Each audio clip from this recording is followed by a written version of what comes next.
Hello friends, मैं हूं मिथिलेश कुमार और आपका स्वागत करता हूं उदित एकेडमी के यूट्यूब चैनल पे। जैसा कि आप सभी को पता है कि यूपी पॉलिटेक्निक ग्रुप E1 यानी डिप्लोमा इन फार्मेसी के एंट्रेंस एग्जाम की तैयारी के लिए हम लोगों ने बायोलॉजी के मॉडल पेपर सीरीज को लॉन्च किया था, जिसमें कि हम लोगों ने 2017 से लेकर के 2020 तक के मॉडल पेपर को कवर किया था।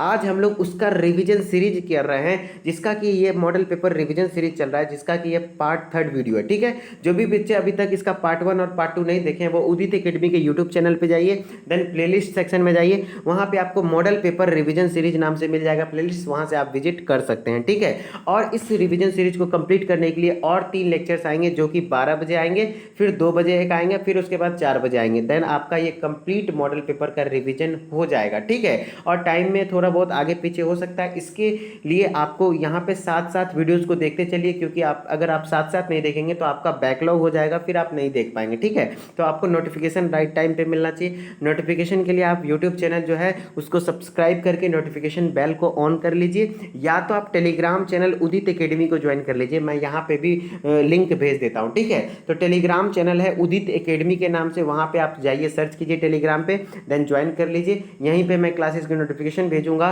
और जो भी पीडीएफ है सभी अवेलेबल है इसी टेलीग्राम चैनल पे। ठीक है, तो चलिए आप लोग टेलीग्राम को ज्वाइन कर लीजिए, बस आपके पास नोटिफिकेशन पहुंचना चाहिए, बस ऐसा कुछ कर लीजिए जिससे कि आपको नोटिफिकेशन पहुंच जाए। ठीक है, चलिए हम लोग स्टार्ट करते हैं। देखिए, आज के रिवीजन सीरीज में जो अभी का रिवीजन सीरीज है उसमें हम लोग 2018 के मॉडल पेपर का पार्ट 2 कवर करने वाला है। ठीक है, क्योंकि 2018 के पार्ट 1 को हम लोगों ने कवर एज वेल एज कर लिया था। और सभी लोग आप लोग वीडियो को लाइक कर दीजिए, क्योंकि काफ़ी मेहनत लग रहा है आपके लिए वीडियोस को शूट करने में, लेकिन कोई बात नहीं, आपके रिवीजन के लिए एक दिन का मेहनत चलेगा, कोई दिक्कत नहीं, मैं करूंगा। बस आप भी साथ साथ आप लोग मेहनत करते चलो, बस देख लो, क्योंकि एक बार अगर नज़र से गुजर जाएगा ना तो आपके एग्जाम में यदि क्वेश्चन आया तो आप जरूर से जरूर उसे टिक करके आओगे। ठीक है, बस एक बार नज़र के सामने से अब उसको पास करवा दो। ठीक है, चलिए हम लोग क्वेश्चन स्टार्ट करते हैं। ठीक है, फर्स्ट क्वेश्चन हमारा क्या है, प्रकाश संश्लेषण की अभिक्रिया है। तो प्रकाश संश्लेषण की अभिक्रिया, आपको पता है कि प्रकाश संश्लेषण वह प्रक्रिया है जिसके द्वारा हरे पौधे पर्णहरित यानी क्लोरोफिल की उपस्थिति में एवं सनलाइट की उपस्थिति में क्या बनाते हैं, अपना भोजन बनाते हैं। उस प्रक्रिया को हम लोग क्या कहते हैं, प्रकाश संश्लेषण कहते हैं। ये उसका आसान भाषा में डेफिनेशन हो गया, लेकिन आपको प्रकाश संश्लेषण की प्रक्रिया का केमिकल इक्वेशन ध्यान रखना है। क्या याद रखना है, केमिकल इक्वेशन। यदि केमिकल इक्वेशन याद रखेंगे तो आपका ये भी क्लियर हो जाएगा। ठीक है, क्या आंसर होगा, इसका ऑप्शन हमने टाइप नहीं किया है, लेकिन हाँ, कैसे आंसर टाइप करना है, कैसे आंसर टिक करना है वो मैं बता देता हूँ। केमिकल इक्वेशन आपको याद रखना है, प्रकाश संश्लेषण का क्या होता है, 6CO2 + 6H2O, फिर उसमें क्लोरोफिल होता है और सनलाइट होता है, देन क्या बनता है, ग्लूकोज बनता है, फिर 6O2 मॉलिक्यूल बनता है। ठीक है, तो यहाँ पे होता क्या है, सबसे पहले जल का अपचयन होता है। क्या होता है, जल का अपचयन होता है, और सनलाइट का क्या होता है, अवशोषण होता है। क्या होता है, अवशोषण होता है। तो पहली बात में क्या हुआ, अपचयित हुआ, उसके बाद उष्मा है ना, सनलाइट क्या उष्मा है, उसका शोषण हुआ यानी उष्मा शोषी है, फिर उपचय जो ग्लूकोज बन रहा है, ये प्रक्रिया क्या कहलाता है, उपचयन प्रक्रिया कहलाता है। ठीक है, तो इस कारण से जो प्रकाश संश्लेषण की प्रक्रिया का क्रम है, सबसे पहले जल का अपचयन होता है, उसके बाद उष्मा शोषण होता है, उष्मा शोषी होता है, उसके बाद क्या होता है, उपचयन प्रक्रिया होता है, जिसके द्वारा क्या बनता है, ग्लूकोज का अणु बनता है। क्लियर, समझ रहे हैं। चलिए अब हम लोग एक इक्वेशन बेसिस पे क्वेश्चन आपके एग्जाम में आ सकता है, इस तरीके का क्वेश्चन, तो आप एक बार ट्राई कीजिए। ठीक है, which of the following correct balanced symbol equation for photosynthesis. Photosynthesis के लिए बैलेंस्ड इक्वेशन कौन सा है, तो यहाँ पे हम लोगों ने क्या पढ़ा है, 6CO2 + 6H2O, क्या बनेगा, C6H12O6 और 6O2 बनेगा, तो आंसर नंबर सी हो जाएगा। ठीक है, तो इसलिए आपको इसका सिंबल मतलब सिंबॉलिक केमिकल फॉर्मूला जो है, केमिकल इक्वेशन है, वो आपको ध्यान रखना है। ठीक है, चलिए हम लोग नेक्स्ट क्वेश्चन पे आते हैं। हमारा नेक्स्ट क्वेश्चन है, डीएनए में द्विहाइड्रोजन बंधन। क्या है, डीएनए में द्विहाइड्रोजन बंधन निम्नलिखित के मध्य बनता है। तो देखिए, डीएनए स्ट्रक्चर में 4 प्रकार के नाइट्रोजनस बेस होते हैं। ठीक है, नाइट्रोजनस युक्त क्षार होते हैं, वो कौन कौन सा, एडेनिन है, थाइमिन है, साइटोसिन है और गुआनिन है। ठीक है, फिर एडेनिन और थाइमिन आपस में बाइंड करते हैं किसने बॉन्ड से, द्वि बंधन के द्वारा। ठीक है, द्वि हाइड्रोजन बंधन के द्वारा, जबकि गुआनिन और साइटोसिन के बीच कितना बंधन होता है, ट्रिपल बंधन होता है। ठीक है, तो ट्रिपल हाइड्रोजन बॉन्ड किसके बीच होता है, गुआनिन और साइटोसिन के बीच, और डबल बॉन्ड किसके बीच होता है, एडेनिन और थाइमिन के बीच। तो आंसर क्या हो जाएगा, एडेनिन थाइमिन। ठीक है, डीएनए में द्वि हाइड्रोजन बंधन निम्नलिखित के मध्य बनता है। है? तो किसके मध्य? एडेनिन एवं थाइमिन के बीच। ठीक है, चलिए नेक्स्ट क्वेश्चन हमारा क्या है? नेक्स्ट क्वेश्चन है भारतीय गन्ना प्रजनन, क्या है? भारतीय गन्ना प्रजनन अनुसंधान संस्थान की स्थापना हुई थी। तो देखिए जो भारतीय गन्ना प्रजनन अनुसंधान संस्थान की स्थापना हुई थी वो कोयम्बटूर तमिलनाडु में हुआ था। कहाँ पे? कोयम्बटूर कहाँ है? तमिलनाडु राज्य में है। कोयम्बटूर में हुआ था कब? 1937 में। तो भारतीय गन्ना प्रजनन अनुसंधान संस्थान कहाँ स्थापना किया गया था? कोयम्बटूर में 1937 में। और कोयम्बटूर किस राज्य में है? तो तमिलनाडु में है। क्लियर? चलिए नेक्स्ट क्वेश्चन पे आते हैं। हमारा नेक्स्ट क्वेश्चन है भोपाल गैस त्रासदी किसके रिसाव से हुई थी? भोपाल गैस त्रासदी किसके रिसाव से हुई थी? तो मिथाइल आइसोसाइनेट के रिसाव से हुई थी। किसके रिसाव से? मिथाइल आइसोसाइनेट के रिसाव से। और ये कब हुआ था? 1984 में। कब हुआ था? दिसंबर में हुआ था, 2 या 3 दिसंबर, 3 दिसंबर 1984। डेट नहीं पता, लेकिन हाँ 2 से 3 दिसंबर के बीच में ही था, 1984 में। क्लियर? इतना ध्यान रखेंगे आप। नेक्स्ट क्वेश्चन है हमारा, मैं थोड़ा फास्ट रिवाइज करा रहा हूँ क्योंकि ये रिवीजन सीरीज है। फटाफट आप लोग देखते चलिए और आंसर टिक, आप लोग भी आंसर देते चलिए। ठीक है, फिर मिलाते चलिए, मैं बता रहा हूँ आंसर। धात्विक प्रदूषण से होने वाले रोग मिनीमाटा तथा इटाई निम्न धातुओं से होता है। तो देखिए जो धात्विक प्रदूषण से होने वाले रोग, जैसे कि Hg के कारण मिनीमाटा रोग होता है। कौन सा रोग होता है? मिनीमाटा रोग होता है। और Cd के कारण, कैडमियम के कारण इटाई रोग होता है। कौन सा? इटाई रोग होता है। तो धात्विक प्रदूषण से होने वाले रोग मिनीमाटा तथा इटाई किस धातुओं के कारण से होता है? Hg तथा Cd, यानी पारा तथा कैडमियम के कारण होता है। ठीक है, चलिए नेक्स्ट क्वेश्चन है हमारा क्या? नेक्स्ट क्वेश्चन देखते हैं हम लोग। चींटी और रुबिएसी कुल, क्या है? चींटी और रुबिएसी कुल के सदस्यों के बीच सहचार्य कहलाता है। देखिए रुबिएसी कुल में क्या आता है? फ्लावरिंग प्लांट्स आते हैं। और चींटी क्या है? एक पॉलिनेटिंग एजेंट है। ठीक है, तो पॉलिनेटिंग एजेंट और फ्लावर्स के बीच क्या कराएगा? पॉलिनेशन का काम कराएगा, यानी परागन प्रक्रिया चलेगा। परागन प्रक्रिया क्या क्या है? मेल गैमीट, परागकण का किस पे आना? स्टिग्मा पे आना, वर्तिकाग्र पे आना। ठीक है, वो क्या कहलाता है? परागन प्रक्रिया कहलाता है। तो चींटी और रुबिएसी कुल के सदस्यों के बीच जो सहचार्य कहलाता है वो एक प्रकार का परागन सहचार्य होगा। और वो सहचार्य क्या कहलाएगा? मिर्मिकोफिली कहलाएगा। क्या कहलाएगा? मिर्मिकोफिली। ठीक है, और यदि वही परागन प्रक्रिया किसके द्वारा हो? पक्षी के द्वारा हो तो ऑर्निथोफिली। यही वो कीट के द्वारा हो तो एंटोमोफिली। और यदि वायु के द्वारा हो तो क्या कहा जाता है? एनीमोफिली। क्या कहा जाता है? एनीमोफिली। यहाँ पे चौथा नंबर ऑप्शन एनीमोफिली ही था, लेकिन यहाँ पे मिसप्रिंट हुआ, मिसटाइप हो गया, जिस कारण से एंटोमोफिली लिखा गया है। ठीक है, चलिए अब हम लोग नेक्स्ट क्वेश्चन देखते हैं। हमारा नेक्स्ट क्वेश्चन क्या है? एक मूल का उत्पाद नहीं है। इसमें से कौन सा एक मूल का उत्पाद नहीं है? मूल मतलब क्या हुआ? जड़। जड़ का उत्पाद नहीं है तो आलू। आलू क्या है? एक भूमिगत तना है। क्या है? भूमिगत तना, यानी अंडरग्राउंड स्टेम है, जो कि किसका एग्जाम्पल है? ट्यूबर का एग्जाम्पल है। किसका? ट्यूबर का एग्जाम्पल है। ठीक है, चलिए नेक्स्ट क्वेश्चन पे आते हैं हम लोग। नेक्स्ट क्वेश्चन हमारा क्या है? निम्न में से किसमें, क्या है? निम्न में से किसने पौधा का प्राकृतिक वर्गीकरण प्रस्तुत किया था? तो पौधे का जो प्राकृतिक वर्गीकरण प्रस्तुत किया था वो बेंथम तथा हुकर ने किया था। किसने? बेंथम तथा हुकर ने किया था। और किस पुस्तक में किया था? जेनेरा प्लांटेरम नाम के पुस्तक में किया था। और इन्होंने पादप को कितने कुल में वर्गीकृत किया था? तो कुल मिलाकर 202 कुल में वर्गीकृत किया था। कितने कुल में? 202 कुल में वर्गीकृत किया था। क्लियर? चलिए नेक्स्ट क्वेश्चन पे आते हैं हम लोगों ने। नेक्स्ट क्वेश्चन क्या है? एलियम सेपा, क्या है? एलियम सेपा यानी प्याज संबंधित होता है किस कुल से? तो एलियम सेपा यानी प्याज जो संबंधित है वो लिलिएसी कुल से है, लिलिएसी फैमिली से। किससे? लिलिएसी फैमिली से है। ठीक है, चलिए नेक्स्ट क्वेश्चन पे आते हैं हम लोग। नेक्स्ट क्वेश्चन हमारा क्या है? निम्नलिखित में से कौन सा लैक्टोजेनिक हार्मोन है? निम्नलिखित में से कौन सा लैक्टोजेनिक हार्मोन है? लैक्टोजेनिक मतलब हुआ दुग्ध, तो लैक्टोजेनिक मतलब दुग्ध उत्पादक हार्मोन। क्या? लैक्टोजेन मतलब क्या? जहाँ पे भी लैक्टो वर्ड आ जाए दूध से रिलेटेड है, जेनिक मतलब उसका प्रोडक्शन करना। तो लैक्टोजेनिक हार्मोन कौन सा है? तो दूध उत्पादक हार्मोन प्रोलैक्टिन होता है। यही आता मिल्क इजैकुलेटिंग हार्मोन, जो कि जिसके कारण मिल्क का स्रवन होता है, तो वो है ऑक्सीटोसिन हार्मोन। क्लियर? चलिए नेक्स्ट क्वेश्चन में आते हैं हम लोग। हमारा नेक्स्ट क्वेश्चन क्या है? दांत का कौन सा भाग, क्या है? दांत का, टेक 1 सेकेंड। हाँ, दांत का कौन सा भाग इनामेल से ढका होता है? तो दांत का जो कौन, देखिए दांत को हम लोग 3 पार्ट्स में बांटते हैं, क्राउन, नेक एंड रूट। क्या क्या? क्राउन, नेक एंड रूट, ठीक है। रूट को मूल बोलेंगे। तो यहाँ पे जो क्राउन पार्ट है वो आप देखेंगे पूरे तरीके से इनामेल से ढका हुआ है। ये जो व्हाइट वाला चीज़ है वही इनामेल है, ठीक है। तो व्हाइट वाला पार्ट ही सिर्फ क्या होता है, इनामेल से ढका होता है, और वो व्हाइट वाला पार्ट क्या कहलाता है? क्राउन कहलाता है। तो आंसर हो जाएगा क्या? क्राउन। तो दांत का कौन सा भाग इनामेल से ढका होता है? क्राउन से।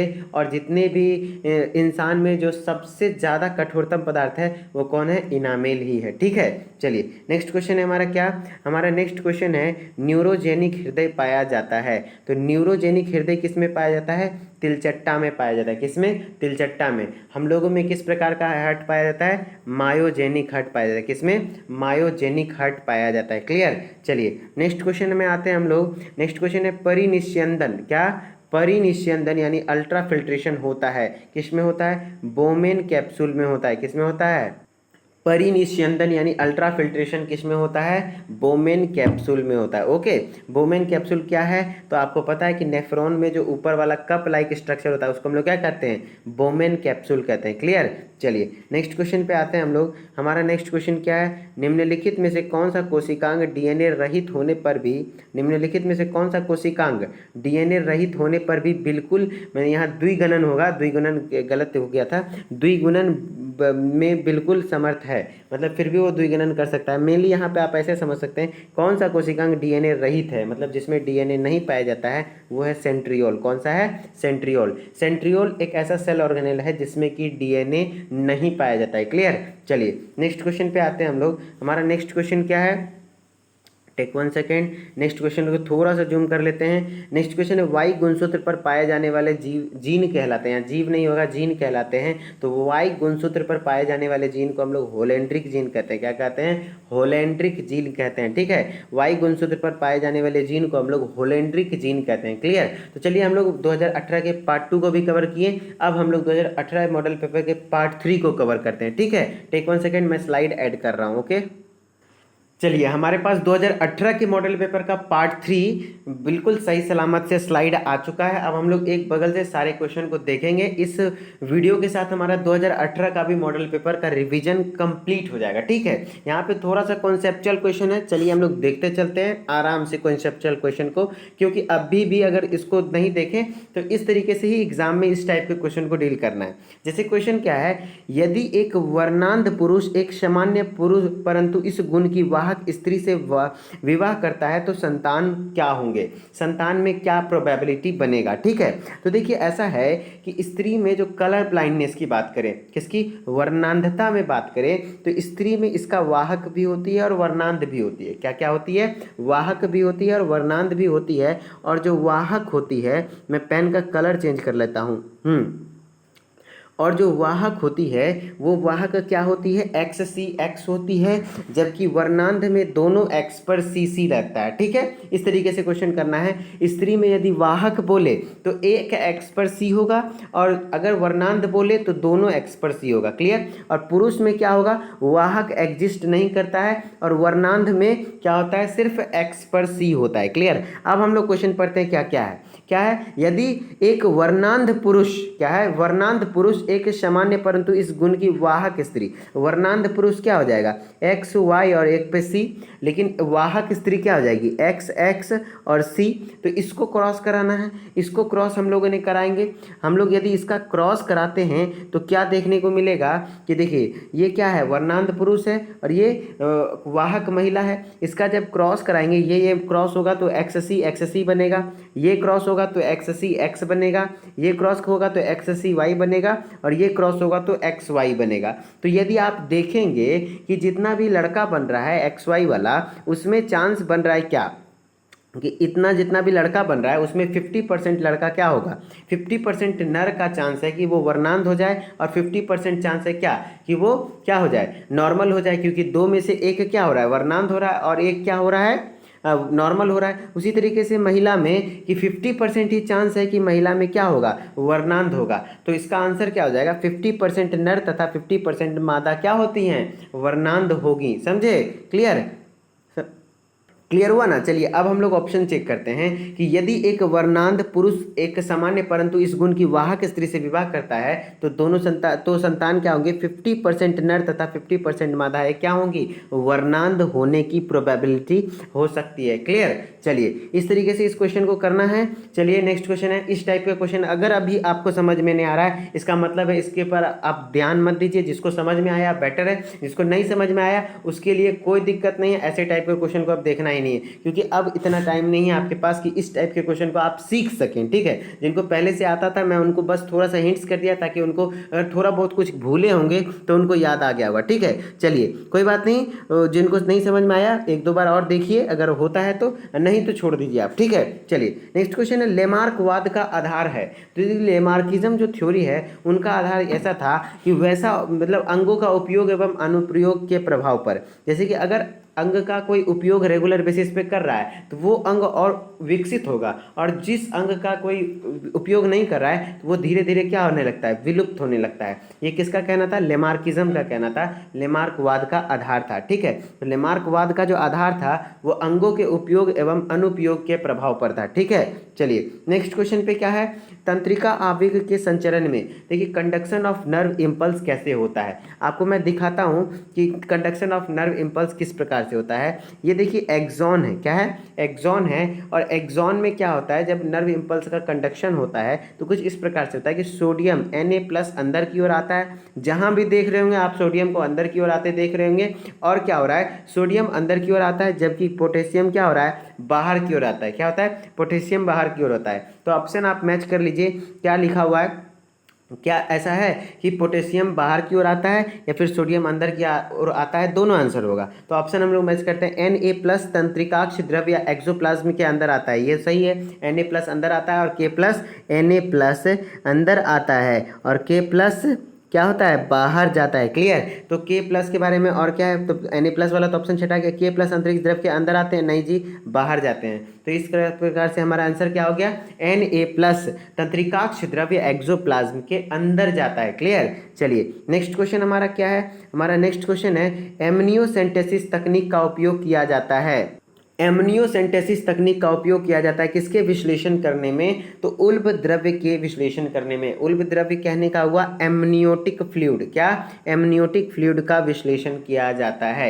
एमनियोटिक फ्लूइड के विश्लेषण से क्या क्या पता चल सकता है, तो देखिए एमनियोसेंटेसिस एक ऐसी प्रक्रिया है जिसके द्वारा क्या होता है कि बच्चे जब गर्भ में ही रहते हैं तो गर्भ में ही रहने के दौरान ही बच्चे को कोई तरीके का जेनेटिकल डिसऑर्डर तो नहीं है, किसी तरीके का बीमारी तो नहीं है, कोई एबनॉर्मेलिटी तो नहीं है, इसको चेक करने के लिए एमनियोसेंटेसिस किया जाता है। ठीक है, तो उसमें किसका विश्लेषण किया जाता है, उल्ब द्रव्य यानी एमनियोटिक फ्लूइड का। लेकिन इसका मिसयूज भी होने लगा है, इसके मिसयूज से क्या होता है, फीटिसाइड हो जाता है, मतलब फीटिसाइड नहीं, सेक्स डिटर्मिनेशन बिफोर बर्थ, मतलब जन्म से पहले ही सेक्स को डिटरमाइन कर लिया जाता है कि लड़का है या लड़की है। अगर लड़की होती है तो उसका क्या करा जाता है, फीटिसाइड करा दिया जाता है, यानी उस फीटस को गर्भ में ही मार दिया जाता है। ठीक है, तो एमनियोसेंटेसिस का डिमेरिट क्या है, मेरिट क्या है, ये क्वेश्चन आता है। ठीक है, मेरिट ये है कि किसी भी तरीके के जेनेटिकल डिसऑर्डर का पता लगाया जा सकता है जन्म से पहले ही, एबनॉर्मलिटीज का भी पता लगाया जा सकता है, और इसका डिमेरिट है कि इससे सेक्स डिटरमिनेशन का पता चल जाता है। ठीक है, चलिए नेक्स्ट क्वेश्चन है हमारा क्या है,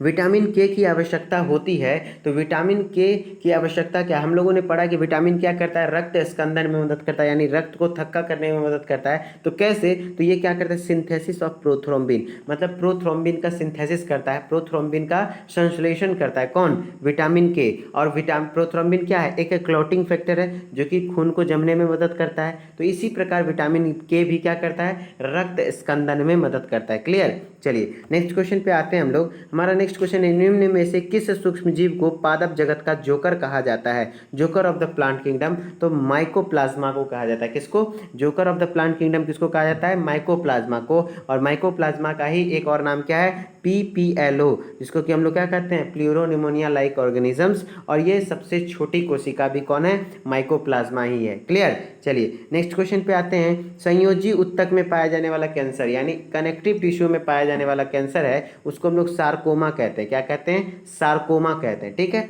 फिर कार्सिनोमा उपकला उत्तक, यानी एपिथेलियल टिश्यू में यदि कैंसर होगा तो उसको कार्सिनोमा कहेंगे। उपकला उत्तक, यही संयोजी उत्तक यानी कनेक्टिव टिश्यू में होगा तो उसको सार्कोमा कहेंगे। यदि रुधिर में कैंसर होगा यानी ब्लड कैंसर होगा तो उसको ल्यूकीमिया कहेंगे। और ल्यूकीमिया का मतलब क्या होता है, WBC का नंबर क्या होता है, बढ़ जाता है, बहुत ज़्यादा बढ़ जाता है तो उसको ल्यूकीमिया कहते हैं। यदि WBC का नंबर बहुत अचानक कम हो जाए तो उसको ल्यूकोपीनिया कहते हैं। ठीक है, ल्यूकीमिया और ल्यूकोपीनिया में अंतर है। ल्यूकीमिया में WBC का मात्रा बहुत ज़्यादा बढ़ जाता है, संख्या बढ़ जाता है, जिसको हम लोग ब्लड कैंसर भी कहते हैं। फिर ल्यूकोपीनिया में WBC का संख्या क्या हो जाता है, घट जाता है। क्लियर। चलिए नेक्स्ट क्वेश्चन पे आते हैं हम लोग। अग्नाशय स्रावित करता है, तो अग्नाशय क्या स्रावित करता है, तो यहाँ से ऑप्शन में हो जाएगा सोमेटोस्टेटिन। लेकिन अग्नाशय के बारे में आपको पढ़ना है क्या क्या, मैं 1 मिनट के अंदर सब चीज़ क्लियर करता हूँ। देखिए पेनक्रियाज यानी अग्नाशय एक प्रकार का मिश्रित ग्रंथि यानी हेट्रोक्राइन ग्लैंड्स है। इसमें दोनों टाइप्स के पाए जाते हैं, इसी कारण से इसको हेट्रोक्राइन बोलता है, क्योंकि ये एक्सोक्राइन का नेचर का भी है और एंडोक्राइन भी शो करता है। ठीक है, और इसके एंडोक्राइन पार्ट को क्या कहते हैं, आइलेट्स ऑफ लैंगरहैंस कहते हैं। ठीक है, इसमें 4 प्रकार की कोशिकाएं पाई जाती है। कितने प्रकार की सेल पाई जाती है, 4 प्रकार की। इसमें 2 ही लिखा लेकिन 4 होता है। कौन कौन सा, alpha cell, beta cell, delta cell and P cell. फिर अल्फा सेल क्या सिक्रेट करता है, ग्लूकागोन, क्या, ग्लूकागोन। अब बीटा सेल क्या सिक्रेट करता है, इंसुलिन हार्मोन। इंसुलिन का काम क्या है, ब्लड में ग्लूकोज के लेवल को कम करना। कैसे कम करता है, तो ग्लूकोज जो है उसको ग्लाइकोजन में कन्वर्ट करके उसको लीवर में स्टोर करता है। ठीक है, फिर ग्लूकागोन का काम क्या है, ब्लड में ग्लूकोज के लेवल को बढ़ाना। कैसे करता है, जो लीवर में ग्लाइकोजन स्टोर है उसको ग्लूकोज में तोड़ करके ब्लड में लाना, ग्लूकागोन का काम है। फिर अब आता है हमारा क्या आता है कि और जो हमने पढ़ा डेल्टा सेल और पी सेल। तो डेल्टा सेल का क्या सिक्रीशन है, सोमेटोस्टेटिन। क्या है, सोमेटोस्टेटिन है। और फिर पी सेल का क्या होता है, पेनक्रियाटिक पॉलीपेप्टाइडेज हार्मोन। क्लियर। तो इस प्रकार से आपको याद रखना है। तो ये अग्नाशय द्वारा जो स्रावित होता है वो क्या होता है, सोमेटोस्टेटिन। और सोमेटोस्टेटिन जो अग्नाशय के द्वारा स्रावित होता है किस कोशिका के द्वारा, तो डेल्टा कोशिका के द्वारा। क्लियर। चलिए नेक्स्ट क्वेश्चन पे आते हैं हम लोग। नेक्स्ट क्वेश्चन है, अवायवीय श्वसन द्वारा मांसपेशियां उत्पन्न करती हैं। जो अवायवीय श्वसन द्वारा मांसपेशियां जो उत्पन्न करती हैं वो क्या उत्पन्न करती हैं, लैक्टिक अम्ल, क्या, लैक्टिक एसिड उत्पन्न करती हैं। तो एनारोबिक रेस्पिरेशन कहला जाता है। एनारोबिक रेस्पिरेशन मतलब क्या हुआ, अवायवीय श्वसन यानी ऑक्सीजन की अनुपस्थिति में। देखिए जैसे आप यदि बहुत ज़्यादा एक्सरसाइज करते हैं, फिजिकल एक्सरसाइज करते हैं, तो आपके मसल में क्या होता है, ऑक्सीजन की मतलब कमी होने लगती है और ऊर्जा का आवश्यकता होता है। तो इस दौरान क्या होता है कि ऑक्सीजन के कम ऑक्सीजन है तो ऑक्सीजन की अनुपस्थिति में ही क्या होता है, ग्लूकोज अपना ऑक्सीडेशन शो करता है और इस दौरान क्या होता है, लैक्टिक एसिड बनता है और मात्र 2 ATP ऊर्जा बनता है। ठीक है, तो ऊर्जा तो मिल गया लेकिन उसके फलस्वरूप क्या मिल जाता है, लैक्टिक एसिड मिलता है और जिसके कारण मांसपेशी में खिंचाव और दर्द उत्पन्न हो जाता है। ठीक है, चलिए नेक्स्ट क्वेश्चन है हमारा क्या, काजीरंगा वन्य अभ्यारण्य प्रसिद्ध है। तो जो काजीरंगा वन्य अभ्यारण्य है वो एक सींग वाले गेंडे के लिए मतलब फेमस है। किसके लिए प्रसिद्ध है, एक सींग वाले गेंडे के लिए। ठीक है, काजीरंगा वन्य अभ्यारण्य किसके लिए प्रसिद्ध है, एक सींग वाले गेंडे के लिए। ठीक है, तो चलिए हमारा 2018 का मॉडल पेपर का पार्ट 3 भी कवर हो गया। इस प्रकार से हम लोगों ने अभी तक में 2017 और 2018 के मॉडल पेपर को सॉल्व कर लिया है। अब हमारे पास कितना है रिवीजन के लिए, 2019 और 2020। आशा करते हैं कि जिस प्रकार से अभी तक हम लोगों ने बिल्कुल टाइम से सब चीज़ कवर किया है, आगे भी हो सके कवर। मैं जितना कोशिश कर रहा हूँ कि आपको कंप्लीट रिवीजन करवा दूं और कोशिश रहेगा ही और करवाऊंगा। इसके लिए आपको टेंशन नहीं लेना है। हो सके इसकी आगे वाली वीडियो का टाइमिंग थोड़ा आगे पीछे हो जाए, इसलिए आपको टेलीग्राम चैनल को ज्वाइन कर लीजिए उदित एकेडमी को, या तो चैनल को सब्सक्राइब करके ऑल वाले जो जब नोटिफिकेशन ऑन कीजिएगा ना तो ऑल वाले सेक्शन में जाके कीजिएगा तो आपको सारा नोटिफिकेशन आएगा। ठीक है, तो कोई दिक्कत नहीं होगा। ठीक है, तो चलिए हम लोग मिलते हैं 12 बजे वाले क्लास में। Okay bye bye. अगर क्लास लेट होगा तो टेलीग्राम पे मैं नोटिफाई कर दूंगा। तो चलिए हम लोग मिलते हैं 12 बजे वाला क्लास में। Okay bye bye.